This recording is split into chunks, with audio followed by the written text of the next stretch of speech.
pelajaran dari Nabi Yesaya, pengalaman dengan kemuliaan Tuhan yang mengubahkan hidup kita. Saudaraku, Nabi Yesaya adalah salah satu nabi yang paling berpengaruh di dalam Perjanjian Lama. Dia bernubuat selama pemerintahan Raja Uzia, lalu Raja Ahaz dan Raja Hizkia. Itu sekitar tahun 740 sampai 698 sebelum Masehi, saudaraku.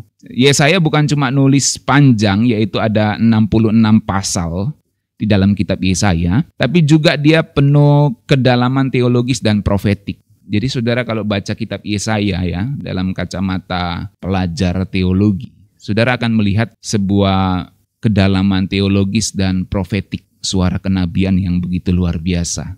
Yesaya hidup di masa krisis politik dan spiritual Yehuda. Saat itu Yehuda diambang kehancuran karena kesombongannya, saudaraku.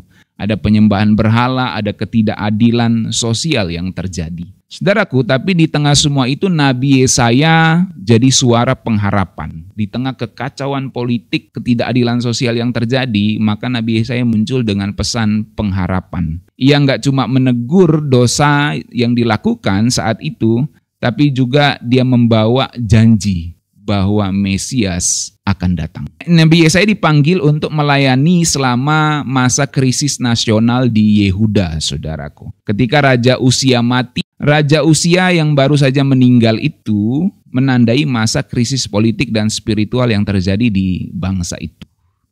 Yehuda terseret ke dalam penyembahan berhala, ketidakadilan sosial, dan keangkuhan rohani. Nah, saudaraku, Nabi Yesaya di satu sisi juga melayani di masa yang penuh ancaman, di mana Asyur itu menjadi ancaman dari luar. Sementara di dalam negeri itu rakyat kehilangan arah. Dan para pemimpin yang ada di bangsa itu lebih percaya kepada aliansi militer dengan orang-orang yang tidak percaya kepada Tuhan. Dan akhirnya mereka tidak mengandalkan Tuhan lagi. Jadi di tengah suasana yang kacau, baik ancaman dari luar maupun kekacauan yang ada di dalam negeri, Tuhan menyingkapkan tahtanya kepada Nabi Yesaya. Hal ini untuk menegaskan bahwa meskipun Raja manusia mati, dalam hal ini dalam konteks saat itu adalah Raja Uzia mati, ya, Tuhan tetap memerintah. Jadi kalau saudara lihat di Yesaya pasal 6, Yesaya itu kan melihat tahta Tuhan kan. Itu saat Raja Uzia mati, saudaraku. Jadi itu hendak menunjukkan bahwa Tuhan masih memerintah. Ya. Walaupun Raja manusia mereka mati, Tuhan memerintah. Tuhan utus Yesaya untuk mengingatkan bahwa keselamatan itu tidak datang dari Mesir, keselamatan tidak datang dari Asyur, tidak dari aliansi-aliansi politik dengan pihak-pihak bangsa lain. Keselamatan itu datangnya dari Tuhan dan Tuhan akan mengirimkan Sang Mesias. Itulah yang terjadi di dalam kitab Yesaya, saudara. Yesaya melihat penglihatan tentang kemuliaan Tuhan saat itu dan dari sanalah hidupnya itu berubah total. Makanya judulnya pengalaman dengan kemuliaan Tuhan yang mengubahkan hidup kita. Nabi Yesaya itu ketika dia melihat kemuliaan Tuhan, saudaraku, Tuhan menampakkan diri kepadanya di dalam penampakan itu. Di situ kehidupan Nabi Yesaya itu berubah total dan hidupnya nggak pernah menjadi sama lagi. Kalau kita baca Yesaya 6 ayat 8, lalu aku mendengar suara Tuhan berkata, siapakah yang akan kuutus dan siapakah yang mau pergi untuk aku? Maka sahutku, kata Yesaya, ini aku, utuslah aku. Bukan ini aku, utuslah dia, bukan saudaraku ya.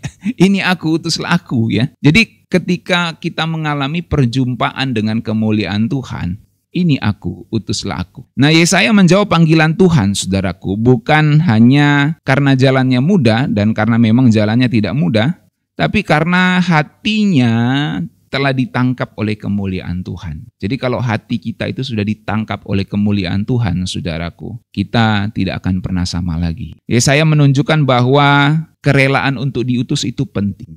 Ini aku, utuslah aku. Meskipun panggilannya tidak menjanjikan sesuatu yang bersifat populer dan sesuatu yang nyaman atau kesuksesan jasmani, ia dipanggil untuk bersuara di tengah kekacauan bangsa yang terjadi, saudaraku. Nah, secara cepat, apa pelajaran dari Nabi Yesaya ini? Yang pertama, kemuliaan Tuhan itu mengubah hidup seseorang. Saya ulangi, kemuliaan Tuhan itu mengubah hidup seseorang. Saudaraku, sebelum bicara soal misi, Yesaya mengalami sendiri soal kemuliaan Tuhan ini. Dia melihat sendiri siapa Tuhan yang sebenarnya. Sebelum dia masuk memberitakan firman, memberitakan nubuatan tentang Mesias kepada bangsa yang sedang kacau ini, dia melihat kemuliaan Tuhan. Nah, saudaraku, sebenarnya kalau kita melihat kemuliaan Tuhan, itu orang bisa mati, saudaraku ya. Tapi Yesaya ini, sehingga dia ngomong begini kan, celakalah aku gitu ya. Aku bangsa yang najis bibir gitu ya. Aku tinggal di tengah-tengah bangsa yang najis bibir. Aku lihat kemuliaan Tuhan, aku bisa mati ini. Itu kira-kira bahasa sederhananya, saudaraku. Makanya dia ketakutan dan akhirnya malaikat Tuhan datang dan mengatakan bahwa dia sudah disucikan, ditahirkan. Jadi dia seorang yang najis bibirnya tetapi dia melihat kemuliaan Tuhan. Di situ dia menyadari bahwa ketika Tuhan datang mengubah hidupnya, dia akan mengalami perubahan yang luar biasa. Nah, saudaraku, kalau kita bisa melihat Tuhan, kita nggak harus melihat Tuhan dengan mata jasmani seperti pengalaman Nabi Yesaya. Tapi kalau kita melihat Tuhan berkarya di dalam hidup kita, kita melihat karya-karya Tuhan, kita bisa melihat bagaimana Tuhan itu menjaga, melindungi, dan karya-karyanya itu nyata di dalam hidup kita, maka hidup kita tidak akan pernah sama lagi. Kenapa banyak orang yang sebenarnya sudah mengalami pertolongan dari Tuhan, tapi dia tidak bisa melihat bahwa itu adalah pertolongan Tuhan di dalam hidupnya. Sehingga hidupnya terus mengeluh, saudaraku. Seperti bangsa Israel, sudah berkali-kali ditolong oleh Tuhan di padang gurun dari Mesir, tapi mereka tidak bisa melihat pertolongan Tuhan. Jadi sesungguhnya kalau kita melihat pertolongan Tuhan, hidup kita tidak akan pernah sama lagi, saudaraku. Kemuliaan Tuhan itu bukan buat ditonton, tetapi buat mengubah kehidupan kita. Yang kedua, saudaraku, Tuhan menyucikan dulu baru mengutus. Jadi ketika Tuhan ingin mengutus seseorang, dia menyucikannya terlebih dahulu. Yesaya nggak langsung diutus, saudara. Ada bara yang berasal dari mezbah, yang kemudian merupakan simbol pemurnian dan pengampunan. Dikatakan di situ bahwa kesalahan Yesaya telah dihapus dan dosanya telah diampuni. Ini menunjukkan ketika Tuhan ingin mengutus hambanya, maka dia menguduskannya, mengkhususkannya terlebih dahulu. Tuhan nggak tunggu kita sempurna, saudaraku. Yesaya waktu ngomong, celakalah aku. Dia tahu dirinya berdosa, gitu. Jadi Tuhan nggak nunggu kita sempurna baru utus kita. Tapi kalau Tuhan mau pakai hidup kita, pasti dia akan kuduskan kita terlebih dahulu. Dia akan khususkan kita, dia akan bersihkan kita terlebih dahulu sebelum kita diutus olehnya, saudaraku. Jadi Tuhan nggak nunggu kita sempurna, yang diperlukan adalah sebuah komitmen seperti Nabi Yesaya. Ini aku, utuslah aku. Nah, saudaraku, kemurnian dari Tuhan itu adalah sebuah syarat, bukan sebuah prestasi. Jadi kalau Tuhan menguduskan kita, itu bukan prestasi kita, saudaraku. Itu adalah sebuah syarat untuk kamu melayani Tuhan. Makanya di Perjanjian Baru dikatakan, kamu adalah bangsa yang terpilih, imamat yang rajani, bangsa yang kudus, umat kepunyaan Allah sendiri. Jadi kenapa disebut bangsa yang kudus? Karena bangsa yang kudus dalam hal ini orang-orang percayalah yang dapat dipakai Tuhan. Pertanyaannya, kita jadi bagian dari ini enggak? Kita jadi bagian bangsa yang terpilih enggak? Kita jadi bagian dari umat yang kudus enggak? Sehingga kita bisa digunakan oleh Tuhan menjadi alat yang diutus olehnya. Kita bisa datang kepada Tuhan dan berserah, ini aku, utuslah aku Tuhan.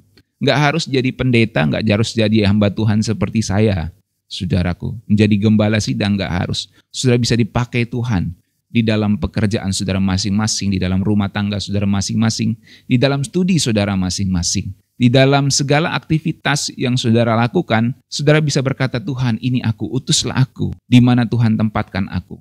Aku adalah hamba Tuhan. Nah, saudaraku, itu yang kedua. Yang ketiga, taat meski hasilnya tidak nampak. Itulah yang dilakukan oleh Yesaya. Misi Yesaya adalah menyampaikan pesan ke orang yang nggak mau dengar, gitu ya. Tuhan sudah kasih tahu, nanti kalau kamu sampaikan ini, orang itu nggak akan mau dengar. Saudara ya, kalau saudara misalnya diutus oleh seseorang, misalnya saya utus saudara, kamu pergi ke si A, nanti orang si A itu tidak akan mau dengar. Saudara kira-kira mau nggak? Saudara pasti akan pikirkan, loh kalau dia memang sudah nggak mau dengar, ngapain gue nyampein gitu kan? Nah, Yesaya itu kayak gitu, saudaraku. Tapi dia tidak bersikap seperti itu ya. Dia taat meskipun hasilnya nggak nampak ya. Saya menyampaikan pesan kepada orang yang nggak mau dengar tapi dia tetap jalan. Dalam Yesaya 6 ayat 9, dengarlah sungguh-sungguh tetapi tidak mengerti gitu ya. Jadi memang kesetiaan itu lebih penting daripada hasil yang instan, saudaraku. Jadi kesetiaan itu penting daripada hasil yang instan. Ini penting untuk kita pahami. Karena kalau setia itu maka ada proses, tidak ada yang instan, saudaraku. Namanya kesetiaan itu akan diuji oleh waktu ya. Nah, saudaraku, Yesaya disuruh taat, bukan disuruh jadi viral. Ya, Yesaya itu disuruh taat, bukan disuruh jadi viral supaya dia jadi populer dan terkenal. Enggak, saudaraku. Dia disuruh taat, setia kepada misinya Tuhan. Jadi ketika Yesaya itu mengatakan ini aku utuslah aku, itu banyak maknanya, saudaraku. Ada kesetiaan di situ, ada loyalitas di situ, ada ketaatan yang sungguh di situ. Kemudian yang keempat, saudaraku, Tuhan punya rencana jangka panjang. Kalau kita pikir kita merasa Tuhan tidak menolong kita saat ini, coba kita lihat dalam rencana jangka panjang Tuhan. Maybe Tuhan sengaja untuk membiarkan kita saat ini supaya iman kita dilatih. Kita tidak mendapat pertolongan-pertolongan instan supaya kita belajar untuk mempercayai proses Tuhan di dalam segala sesuatunya. Tapi saya percaya bahwa Tuhan tahu sampai di mana batas kekuatan kita. Karena firman Tuhan mengatakan bahwa pencobaan-pencobaan yang kamu alami sesungguhnya tidak melebihi kekuatanmu. Saudaraku, di balik kerasnya tugas yang diemban oleh Yesaya, Tuhan janjikan bahwa akan ada tunggul yang menjadi benih yang kudus, yaitu adalah sisa umat yang setia yang akan menjadi fondasi masa depan. Tunggul itu akan menjadi benih yang kudus. Ini dia mulai bicara tentang Mesias dan orang-orang yang dihasilkan dari Mesias itu, saudaraku ya. Jadi Tuhan mainnya itu jangka panjang. Saya ulangi, Tuhan itu mainnya jangka panjang. Maka jangan kita ukur pekerjaan Tuhan dengan pikiran kita, dengan pengalaman kita yang begitu terbatas oleh waktu dan konteks. Tuhan itu mainnya jangka panjang, saudaraku. Makanya kita perlu mengatakan seperti lagu tadi, ajarku mengerti segala rencanamu. Karena penglihatan kita, pengalaman kita sangat terbatas. Tuhan tuh mainnya jangka panjang, saudaraku. Ketika Tuhan mengatakan akan ada tunggul yang menjadi benih yang kudus, itu menunjukkan Tuhan mainnya jangka panjang ya. Kalau kita setia hari ini, buahnya mungkin bukan kita yang panen, bisa jadi generasi masa depan yang akan memanennya. Seperti Rasul Paulus mengatakan, aku menanam ya, Apolos yang menyiram dan Tuhan yang beri pertumbuhan.